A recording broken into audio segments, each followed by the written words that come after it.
High high গাড়ি কিনে কি যে ধরাটা খেলাম আমি। আমেরিকার মতন জায়গায় গাড়ি কিনে ধরা খাই। হ্যাঁ, এরকমই আমেরিকাতে গাড়ি কিনে কিন্তু অনেকে ধরা খাইছে। কিভাবে? আপনি ফেসবুক মার্কেটে বা অনেক ওয়েবসাইটে আপনারা অনেক কম টাকার মধ্যে গাড়ি দেখেন।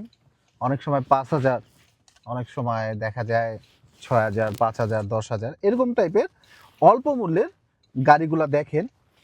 তো দেখার পরে তো আপনার অনেক বেশি খুশি হয়ে যান, আই হাই এত কম টাকায় গাড়ি পাইছি, যাক চম্মক চাললো, পুরা এবার কোপাই দিব।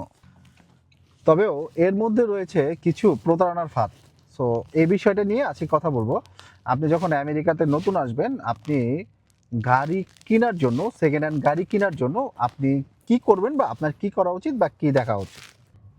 সর্বপ্রথম আমি আপনাকে একটা সাজেশন দিব, সেটি হচ্ছে ট্রাই করবেন আপনি একটু টাকা বেশি দিয়ে হলেও যাতে প্রি সার্টিফাইড গাড়িগুলো কেনার জন্য। তো এতে হয় কি, আপনি যদি শোরুম থেকে প্রি ওন সার্টিফাইড গাড়িগুলো কিনেন তাহলে আপনি কাগজপাতি থেকে সহকারে সব কিছুতে গাড়ি কোয়ালিটি সব কিছু মিলে একাকার ভালোই পাবেন। ধরেন আপনি কোনো গাড়ি দেখলেন, সেটি যে যে প্রাইজের হোক না কেন, সেটি ২,০০০ হোক, ২,৫০০ হোক, ৫,০০০ হোক, প্রথম কাজ হচ্ছে আপনি ওই গাড়ির ভিন নাম্বারটা নেবেন। ওখানে একটা ভিন নাম্বার থেকে ওই ভিন নাম্বারটা কালেক্ট করবেন। আর আপনি যদি ভিন নাম্বারটা না পান তাহলে যে আপনাকে গাড়ি বিক্রি করবে তাকে অবশ্যই তার কাছ থেকে ভিন নাম্বারটা চাবেন। সে যদি ভিন নাম্বার দিতে অপারগতা স্বীকার করে তাহলে আপনার বুঝতে হবে এর মধ্যে কোনো একটা ঝামেলা আছে। সে যদি আপনাকে ভিন নাম্বার না দিতে চায় তাহলে আমি আপনাকে একটা সাজেশন করব, সেই গাড়ি আপনি কখনো কিনবেন না। কারণ যাদের মধ্যে সমস্যা আছে তারা আপনাকে কখনোই ভিন নাম্বার দিবে না, দিতে চাইবে না। কারণ আপনি যদি ভিন নাম্বার দেন তাহলে ওই ভিন নাম্বারের ভিতরে আপনি সব কিছু গাড়ির ডিটেলস পেয়ে যাবেন যে কী কী সমস্যা আছে। যদি কারোর মধ্যে কোনো চালাকি থাকে, সমস্যা থাকে, তাহলে সে আপনাকে ভিন নাম্বার দিবে না।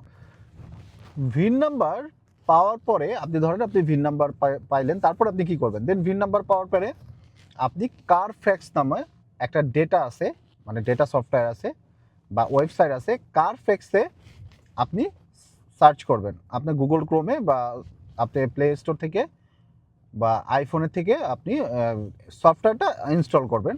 তো কারফ্যাক্সের মধ্যে আপনি যে দেখবেন যে আপনার এই গাড়ির মডেল, এই ভিন নাম্বার দিয়ে সার্চ করবেন যে এটি কোনো মানে সেল করতেছে কিনা বা এটা কোনো অ্যাডভার্টাইজমেন্ট দিছে কিনা, যে আপনাকে সেল করতেছে সেই ব্যক্তি কোনো অ্যাডভার্টাইজমেন্ট দিছে কিনা। কারণ সাধারণত আমেরিকার ম্যাক্সিমাম 80% গাড়িগুলাই যখন সেল করে থাকে তখন তারা কারফ্যাক্সের মাধ্যমেই সেল করে, কারণ কারফ্যাক্সের মধ্যে সব ডেটা থাকে। ওকে, যদি আপনি দেখেন যে না কারফ্যাক্সের মাধ্যমে সে সেল করতেছে না, আপনি পাননি, তাহলে সেক্ষেত্রে কি করবেন? আপনি কারফ্যাক্সের যে পার্সোনালি আপনি ভিন নাম্বার দিয়ে এটা সার্চ করতে পারেন। যখন আপনি ভিন নাম্বার দিয়ে সার্চ করবেন, ডিটেলস ইন টোটাল সব কিছু ওই আপনার কাছে সরাসরি কারফ্যাক্স ফ্রি কারফ্যাক্স রিপোর্ট বলে একটা একটা একটা জায়গা আছে, ওই ফ্রি কারফ্যাক্স রিপোর্টে আপনার সব কিছু ডিটেল চলে আসবে।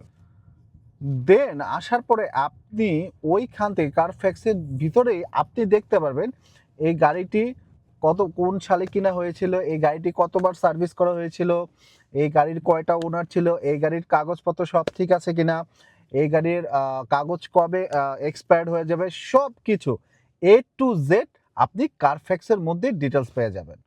সুতরাং আপনি যাই করেন না কেন ভিন নাম্বার নেওয়ার পরে আপনি অবশ্যই কারফ্যাক্সে ডেটাগুলো দেখবেন। কারফ্যাক্সেতে দেখার পরে দেন আপনি চেক করবেন এই গাড়ির নামে কোনো মামলা আছে কিনা বা গাড়ি কোনো কাগজপত্রের সমস্যা আছে কিনা। কারফ্যাক্সে তো আপনি প্রাইমারিভাবে দেখবেনই। দেন হচ্ছে আপনি তার কাছে গাড়ির কাগজের একটা কপি নিয়ে আপনি যোগাযোগ করতে পারেন, সেটা হচ্ছে ডিএমভি অফিসে বা যে স্টেট থেকে কিনেন কিনা ওইখানে লোকাল ডিএমভি অফিসগুলোতে আপনি যোগাযোগ করবেন যে এই গাড়িটা যে আমি কিনবো এটার কোনো কোনো প্রবলেম আছে কিনা, কোনো ধরনের মামলা থেকে শুরু করে এই গাড়িটা চুরি ছিনতাই করা গাড়ি কিনা। তাহলে আপনি অনেক কিছু ক্লিয়ার হয়ে যাবেন। সব থেকে গুরুত্বপূর্ণ যে কথাটি, আপনারা কম টাকায় গাড়ি দেখে কখনোই প্রলোভিত হবেন না। অনেকে আছে গাড়ি কম টাকা দেখার পরে বলে কি হাই হাই সিভিক এত কম টাকা, টয়োটা হোন্ডা এত কম টাকার মধ্যে গাড়ি সেল করতেছে।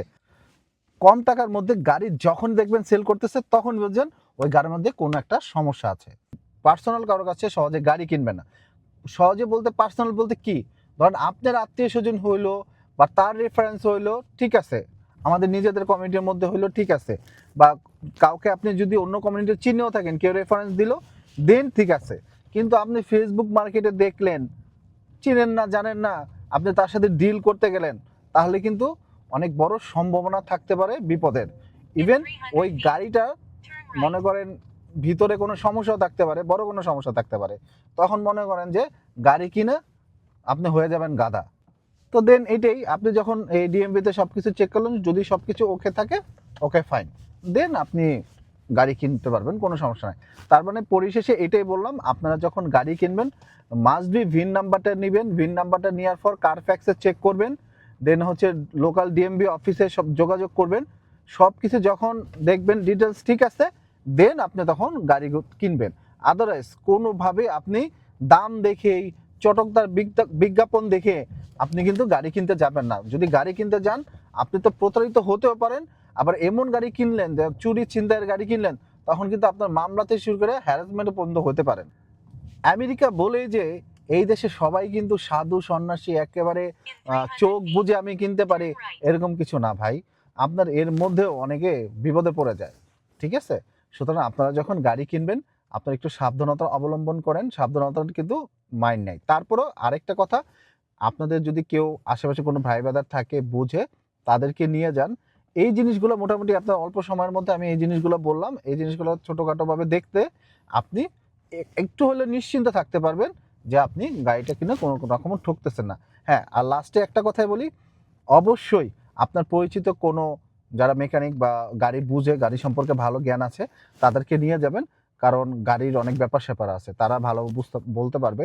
আরেকটা কথা, যতটুকু পারবেন ফেসবুক মার্কেট থেকে গাড়িটা স্কিপ করার ট্রাই করবেন, বিকজ এখানে অনেক ঝামেলা থাকে, সমস্যা থাকে। আর যদি কিনেনও এইসব যাচাই বাছাই করে কিনবেন। আর লাস্ট অবশ্যই একটা কথা বলি, কম টাকার মধ্যে প্রলোভিত হয়েন না, যেখানে কম টাকা সেখানেই সমস্যা। আর যাওয়ার সময় অবশ্যই একজন অভিজ্ঞ কাউকে নিয়ে যাবেন, যাতে আপনি গাড়িটা কিনে না থাকেন। আচ্ছা, অনেকে কিন্তু কম টাকায় গাড়ি কিনেও জিতছে, অনেকে কিন্তু কম টাকায় গাড়ি কিনেও কিন্তু আরামসে চলতেছে, ঠিক আছে? তো মেনটেনেন্স নিয়ে কোনো চিন্তা নাই, যদি আপনি বুঝে কেউ, আর গাড়ি তো অবশ্যই কিছু টাকা খরচ করতে হবে, ঠিক না? তো ভালো থাকবেন, সুস্থ থাকবেন, আমার জন্য দোয়া করবেন, আমি আপনাদের জন্য ভালো কিছু করতে চাই, আপনাদের পাশে থাকতে চাই। আল্লাহ হাফেজ।